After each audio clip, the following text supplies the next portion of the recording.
Just what the sort of overriding central philosophy that he articulated again very forcefully and unashamedly in his speech was, which is, as we all know, it's putting his country ahead of anything else. This is how he put it in his speech.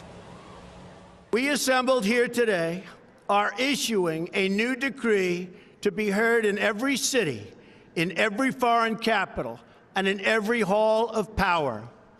From this day forward, a new vision will govern our land. From this day forward, it's going to be only America first. America first. Now, literally moments after he made that speech, the White House, the new Trump White House, started issuing a flurry of policy announcements, which we can sum up now. We've got a sort of graphic that explains these point by point the programme of action he's planned. First of all, the plan to promptly repeal and replace Obamacare. Re-articulating that, he has today signed an executive order which weakens Obamacare. He can't repeal and replace it yet. He needs Congress to do that for him. Next, he said he will withdraw America from the Trans-Pacific Partnership, which is a free trade deal that was designed to bring down global trade barriers, negotiated by 12 nations over 7 years. That's going to go. He says America's going to withdraw from it.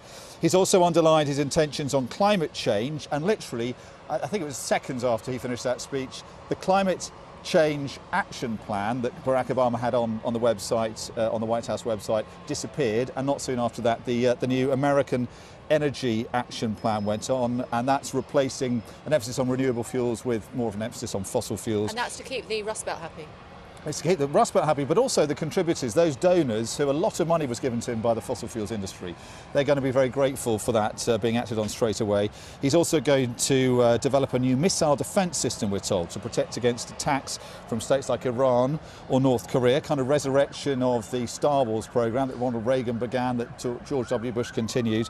He's also going to follow through on his commitment, you won't be surprised to hear this, Kay, to build a wall on the US-Mexico border to stop illegal immigration. Well, we're told it's going to be Mexico. Mexico is emphatically saying it's not going to be them, but the Trump administration says there's a creative way they've come up with where Mexico effectively, or Mexicans, will pay for it. He's also committed to uphold Second Amendment rights at every level, he says, of the country's judicial system. That, of course, is the right for every American to own and to bear arms. What have these all got in common? Well, they are, as I say, showing gratitude for the money that was given to him by a number of special interest groups. The gun lobby, the fossil fuels industry, the defence industry. All these groups gave a lot of money to Donald Trump once he became the candidate, and in a way this is an acknowledgement that there's a quid pro quo there. Of course, it's also in line with what he said on the campaign trail. All these things he wants to do, and he wants to give the impression, I think, that he knows what he wants to do in office, aware that the criticisms out there are that he doesn't really know what he wants to do. As Vice President Joe Biden put it in classic Joe Biden language, we have no freaking idea what this guy's going to do. Well, Donald Trump is making it pretty clear he's got a plan and he wants it acted on pretty quickly. How is he going to react? Because we know he's going to the CIA later on, isn't he?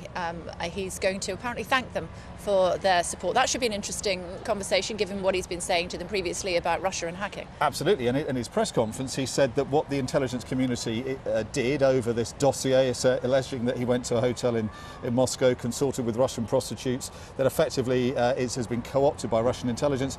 The way they leaked that, or he thought they might have, and what they said to CNN about it, he said was acting like happened in Nazi Germany, and we've heard from intelligence agency chiefs saying that has undermined morale. They're not happy with it. Now, what he's saying is he's not happy with the politicised leadership of the intelligence agencies, the spies themselves, the rank and file he's happy with. So he's going there to make that clear.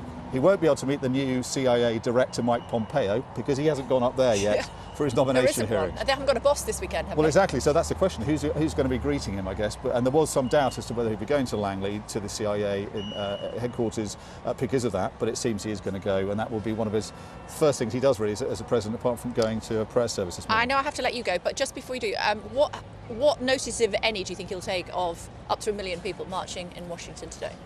Well, I think publicly he's probably going to brush it off. But the fact is that what we're seeing here, and it seems to be acknowledged now, is greater crowds than we saw yesterday at the inauguration. Streaming out of Union Station. Right, and these are the sort of scenes that we saw 4 years ago at the inauguration. It's what we've got used to seeing at inaugurations that we didn't see yesterday.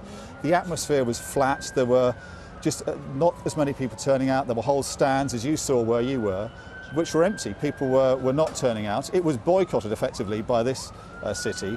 Now, this city is turning out in force, but also, I mean, these are groups from across America, from California, Colorado, Ohio. They're coming in from Union Station, having come in here by train or from the airport, and they're making it pretty clear they're not happy. Is he going to take notice of it? He is pretty thin-skinned, and he reacts, as we've seen, pretty provocatively to any kind of criticism. He's not going to be happy with it, but whether he acknowledges it in public, I'm not sure. But it's certainly sending a very clear message about how quite